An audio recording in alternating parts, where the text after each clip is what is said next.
Vous êtes sur Niagasola TV, merci de votre fidélité. Bonsoir et bienvenue dans votre émission Niagasola Football Club. Vous le savez bien, Niagasola Football Club est une émission qui vous parvient tous les lundis à partir de 16h. Vous avez quand même l'amabilité de suivre cette émission sur notre plateforme. C'est une émission d'actualité sportive qui vous parle de la quintessence des actualités sportives sur toute sa dimension. Avec moi sur ce plateau pour vous parler des débriefs, des analyses dans cette émission. Yadouga Kamara, bonsoir et bienvenue. Oui, bonsoir à tous et à toutes. Ravi de vous rencontrer une fois encore cet après-midi. Voilà, on va vous parler pratiquement de trois sujets très importants dans cette émission cet après-midi. On vous parlera du débrief des résultats de la 5e journée des éliminatoires de la Coupe d'Afrique des Nations, vous le savez très bien. On vous fera quand même analyser sur ces matchs-là. Après, on vous parlera, n'est-ce pas, du deuxième sujet, les pays déjà qualifiés officiellement pour la CAN 2025 du côté du Maroc. CAN 2025 et là, les équipes pratiquement qualifiées pour cette messe continentale. Également, on vous parlera le sujet le plus important. Vous le savez bien que c'est la victoire du Syli national de Guinée hier contre la RD Congo sur le score de 1-0 dans cette émission. Mesdames et messieurs, bienvenue. Avant d'ouvrir la porte de fenêtre de cette émission, on va marquer cette partie, juste une pause.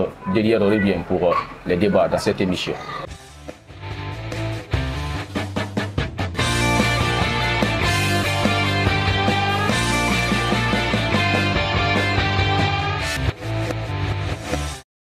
Une fois encore, bonsoir, lundi 18 novembre 2024, toujours vous êtes fidèles à cette émission, à cette télévision, la lucarne joyeuse de la télévision Niagasola TV. Vous êtes toujours dans votre émission Niagasola Football Club qui vous parle de l'actualité sportive guinéenne, mais aussi sur le plan national et international. On va ouvrir les débats dans cette émission. Yadouga, toujours par rapport aux résultats des éliminatoires de la Coupe d'Afrique des Nations, on le sait très bien qu'il y a eu des équipes qui sont déjà qualifiées au compte de cette 5e journée.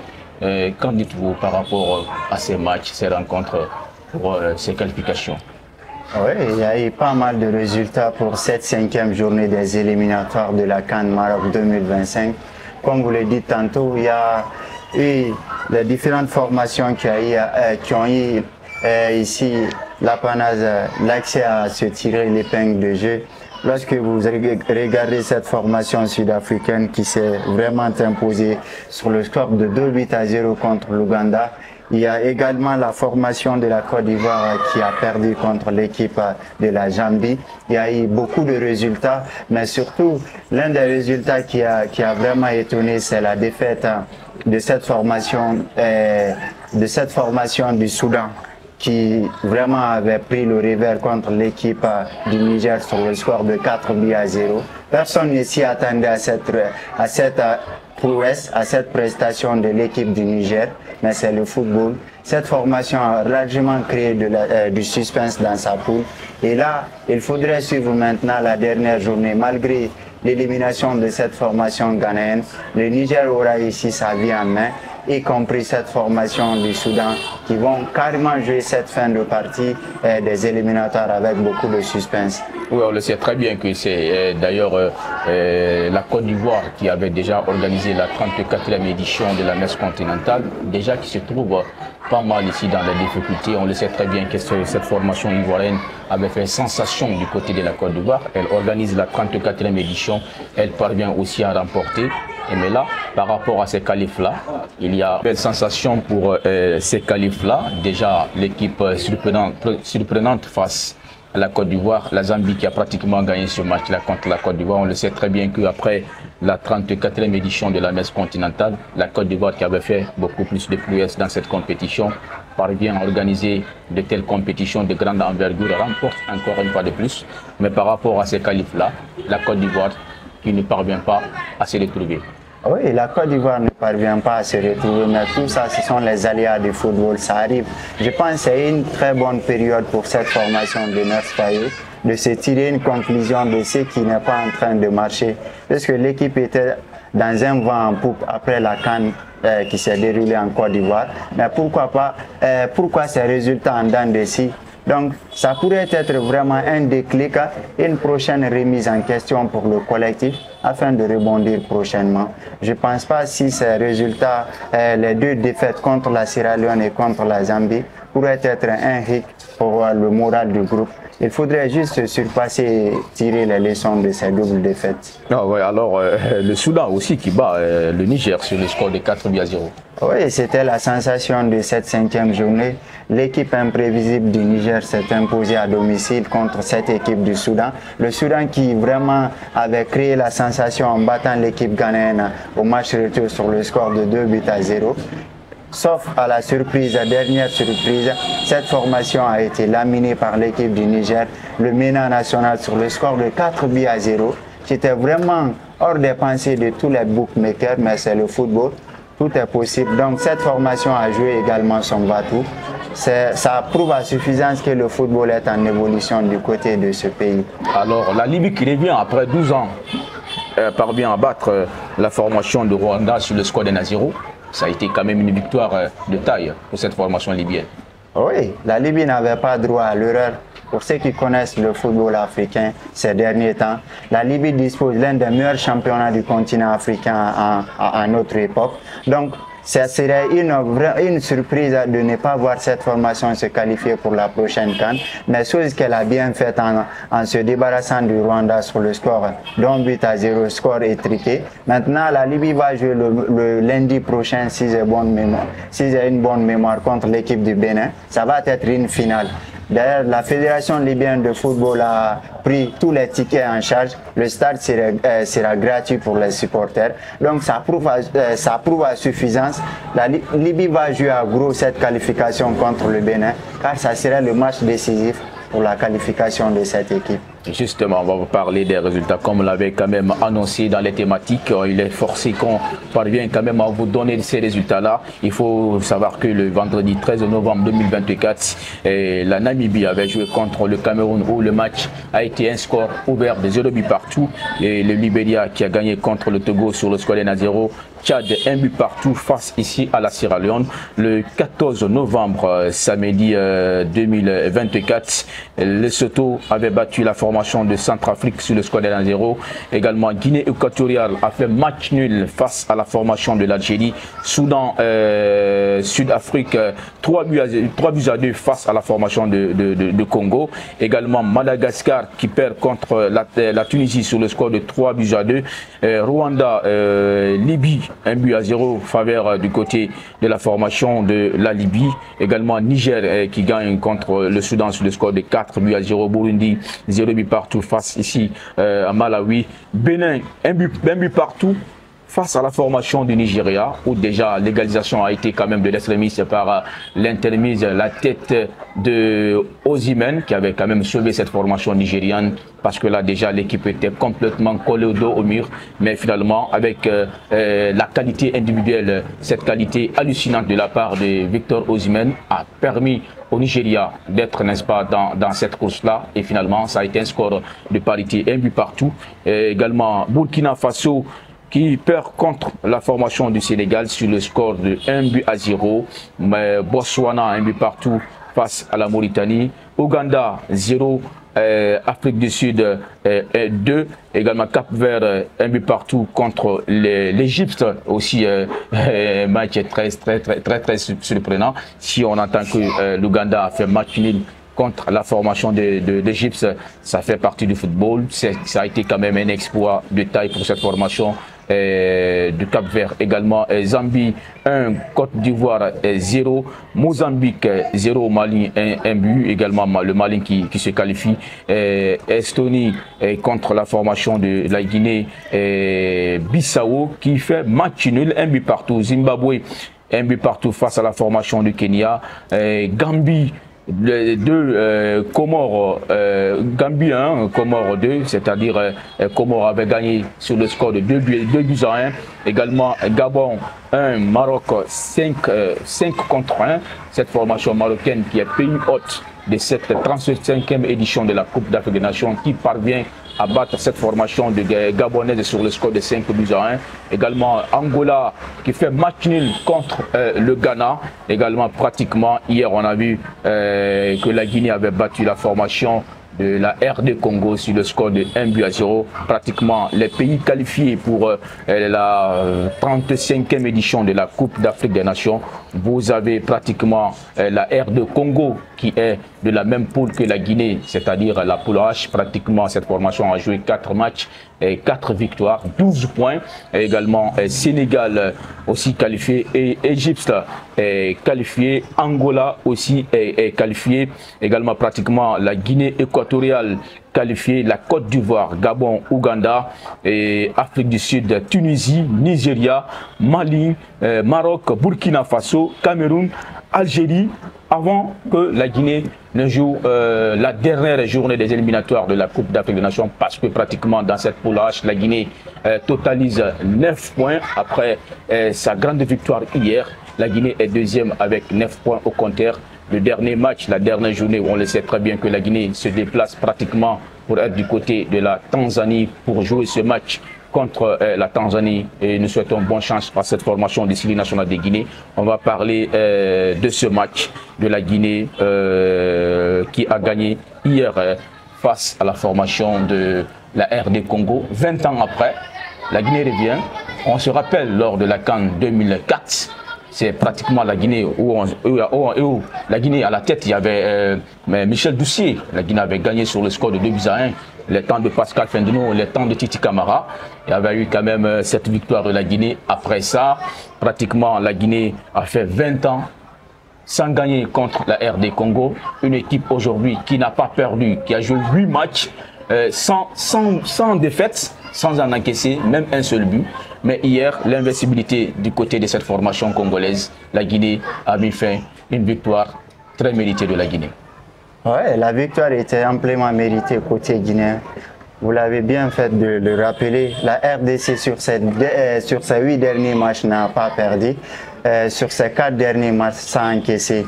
C'est-à-dire depuis l'ouverture des éliminatoires de la CAN Maroc 2025, cette formation de la RDC est la meilleure défense du continent africain. 0 but encaissé, mais cette tendance s'est arrêtée hier face à la formation guinéenne. C'était complètement de l'euphorie, c'était une folie.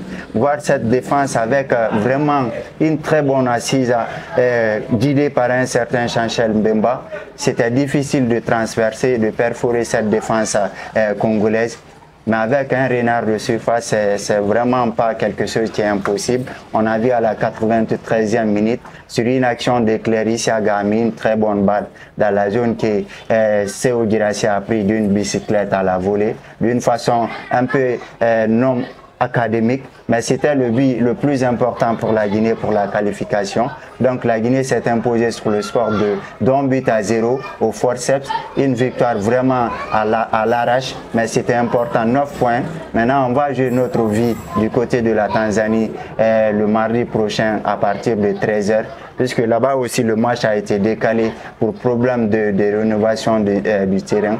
D'après les Tanzaniens, mais c'est des stratégies, puisque la Tanzanie voudrait souhaite nous amener sous le soleil pour épuiser l'équipe guinéenne. Oui. Donc tout va se jouer sur le terrain en Tanzanie. À l'équipe guinéenne de jouer son bateau, on n'est pas qualifié, on a 9 points. Tanzanie a 7 points. Donc il ne faut pas calculer le match nul, il faut calculer directement la victoire, car on joue en déplacement. On peut avoir un penalty pour l'équipe haute. Tout est possible donc à la Guinée de rebondir et saisir sa chance pour se qualifier. Pour l'instant, rien n'est gagné d'avance. À nous maintenant de saisir notre opportunité. Pratiquement, on va parler de ce match-là. On a vu une très belle image du Syli national de Guinée, parce que depuis le début de la rencontre, pratiquement la Guinée avait mis son pied sur le ballon, avait pratiquement gagné tous les 4 comportements du terrain du côté de la Côte d'Ivoire. On a senti qu'il y avait quand même de l'envie. Oui, il y avait de l'envie, il y avait de la rage, il y avait vraiment du panache côté guinéen. On a mis le cœur dans le jeu, mais surtout ce qui m'a marqué dans cette rencontre, c'est le collectif. Malgré il y a de la transparence, il y a certaines lacunes dans le jeu de l'équipe guinéenne, mais on a vu la solidarité, la complémentarité hier dans l'équipe guinéenne. C'est ce qu'il faut dans une équipe de football. On n'a pas besoin d'une star, On a eu quelques moments d'intermittence où la Guinée pouvait vraiment débloquer la situation, mais ce n'était pas facile contre une formation très bien organisée tactiquement et défensivement. Il fallait vraiment chercher une position opportune, un moment opportun pour trouver le déclic. Et heureusement, là où le match a basculé, c'est au niveau du changement du côté de l'entraîneur congolais.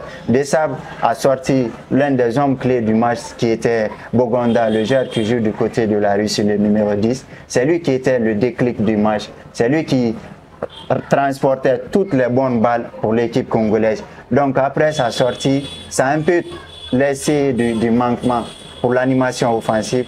Et Michel Ducier étant un expérimenté, un entraîneur qui ne s'affole pas, qui ne se jette pas, il a effectué également ses changements, ses replacements. Et puis on a vu sur une action vraiment très bien construite, mais de caractère et de cœur, engagé par Isiaga Silla, la Guinée a sorti une action vraiment qui a tout couverte dans cette partie. C'était une passe millimétré pour Sékou Guirassy, un but de Renard, un but de fin de match, un but d'un ballon d'or ou un but d'un joueur vraiment de calibre.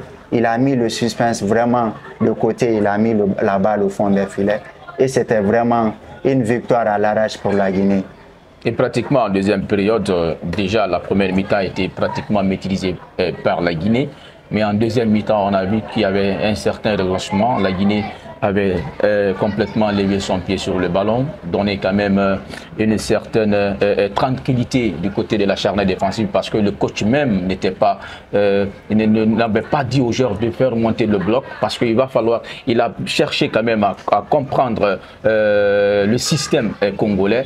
Parce qu'avec les Congolais, pratiquement, ils ont une charnière offensive très percutante. Mais hier, il y a eu quand même une certaine vigilance du côté de la charnière défensive guinéenne où pratiquement Sedso a pris cette défense-là en main et a bien géré ce match. Dans un match de football, il ne s'agit pas de dominer les 90 minutes. La Guinée a joué à l'observation et a saisi sa chance dans cette rencontre. C'est ce qui était plus prioritaire, c'est ce qui était plus important. Donc on a marqué un but qui était important pour nous et qui nous a donné 3 points. Donc c'était largement suffisant pour gagner un match de football.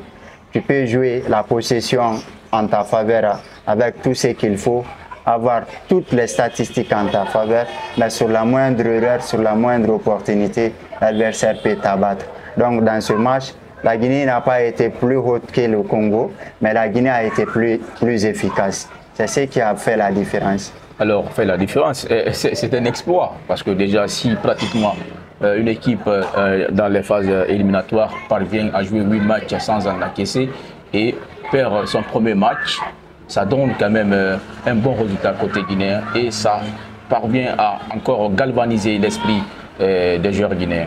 Oui, c'est un regain de confiance pour la Guinée. Vous jouez contre la meilleure défense du continent, vous arrivez à débloquer la situation contre cette défense et d'ailleurs cette défense n'avait jamais encaissé sur ces derniers temps.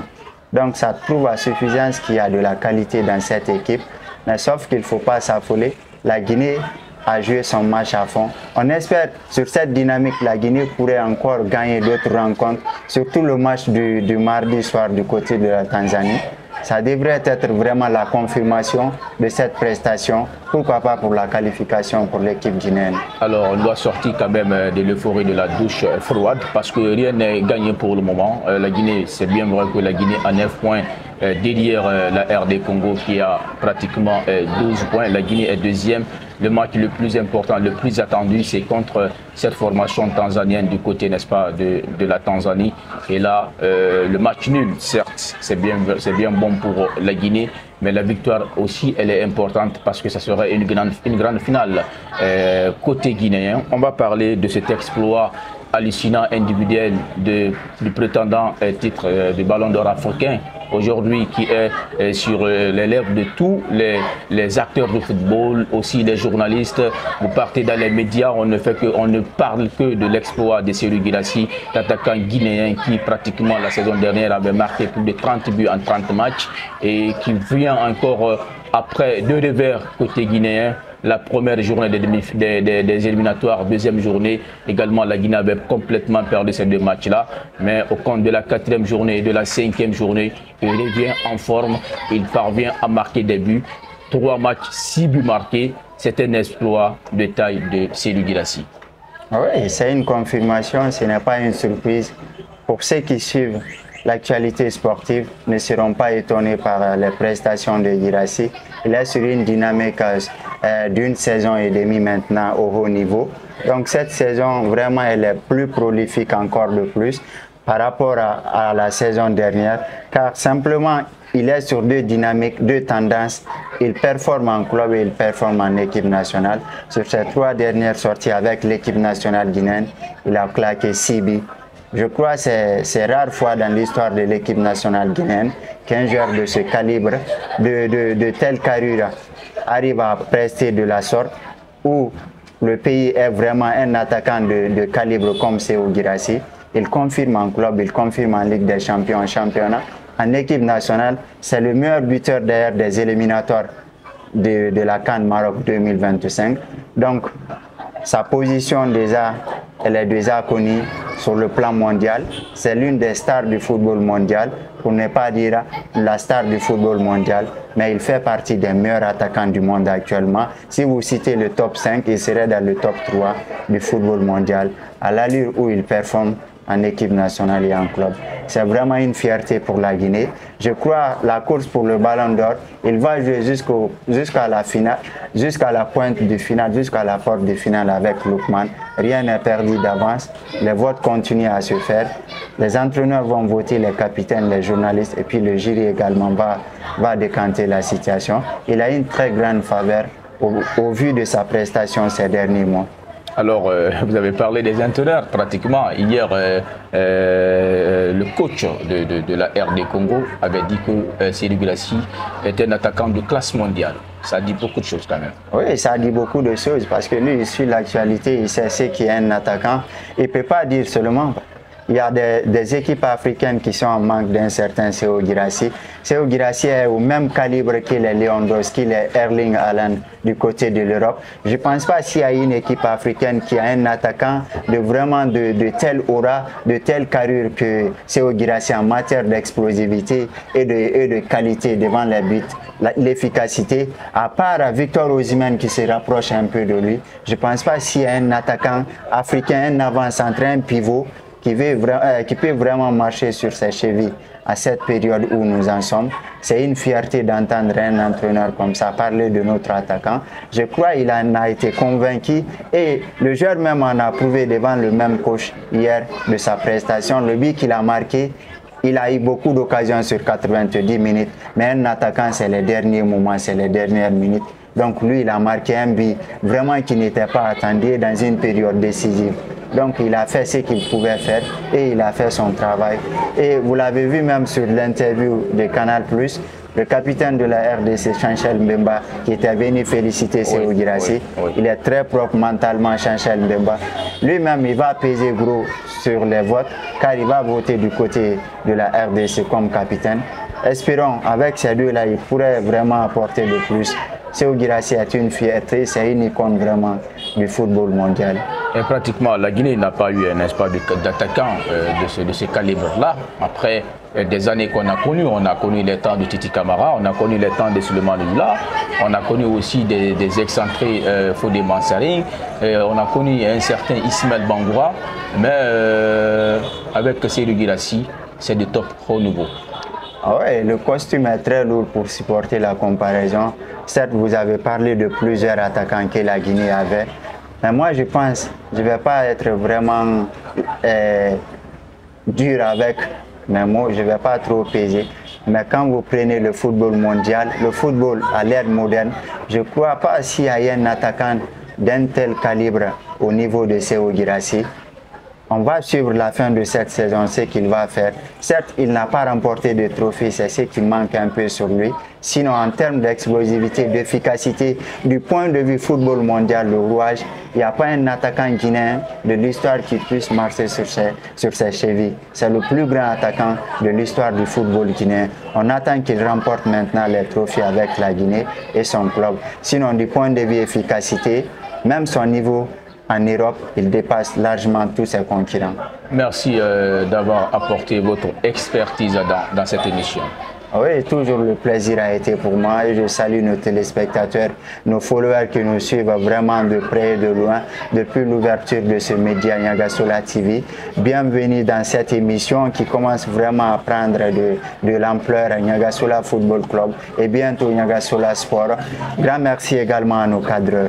Grand merci à nos cadres qui sont dans l'ombre, qui sont déjà invisibles et qui parviennent quand même à nous donner du goût dans cette émission, qui nous accompagnent dans cette émission. Ce sont quand même les guerriers de cette émission parce que c'est grâce à eux aujourd'hui vous nous regardez sur Niagassola TV. Mesdames et messieurs, c'était le numéro de cet après-midi, l'émission Met les voiles. On se retrouve la semaine prochaine pour un autre numéro.